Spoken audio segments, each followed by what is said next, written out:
I never expected a quiet Thursday evening at the small downtown cafe to change my perspective on kindness forever.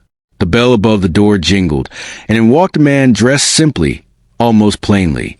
His clothes weren't expensive, and yet there was something about his presence, calm, careful, attentive, that made him stand out. I approached him with my usual smile. "Table for one?" I asked. He nodded, barely looking at the menu, and muttered, "Yes, please."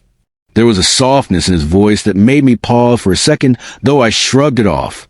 I'd seen plenty of people in rough times, and I always try to offer a little extra patience. As I took his order, I noticed the way he watched the interactions around him. He didn't frown at the noisy children or roll his eyes at the slow service. Instead, he seemed to study everything carefully, almost as if he were measuring human behavior. "Everything okay?" I asked, slightly nervous. He smiled faintly. "Yes, I just like to notice things," he said. Over the next hour, he spoke very little. He let others pass by with their complaints and requests while he quietly finished his meal. When I returned to check on him, he looked up, eyes calm and steady. "You've been very kind," he said, and I laughed softly. "I try," I replied, brushing off a compliment. It wasn't until he left that I noticed the envelope he left behind on the table. Curious, I opened it after he stepped outside. Inside was a note.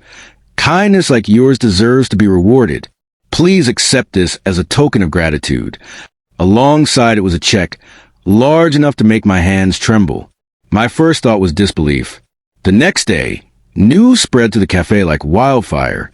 Someone revealed that the man who had visited yesterday wasn't just any customer. He was a millionaire who had been quietly observing acts of kindness for months. I couldn't believe it. I had treated him like a human being, without any thought of wealth or status, and it had been noticed. When he returned later that week, he didn't act differently.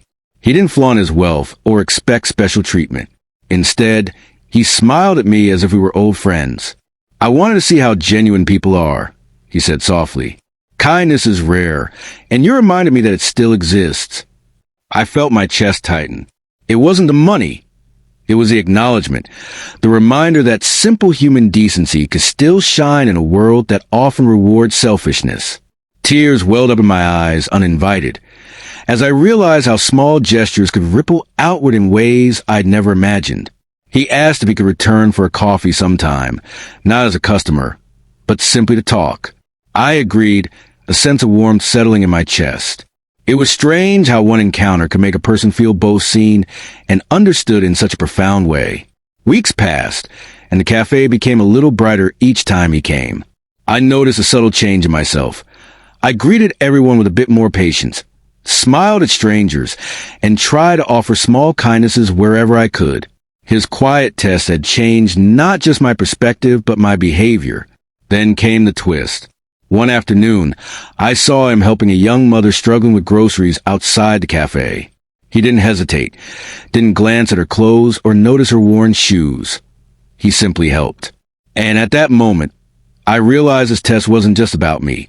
It was about showing the world that kindness matters, that compassion creates change. I reflected on my own life, the small opportunities one had ignored to be kind, the times I had judged people based on appearances. Suddenly, those moments felt heavier, lessons I had yet to learn. I vowed silently to be better, to carry his lesson forward, not for reward, but because it was the right thing to do.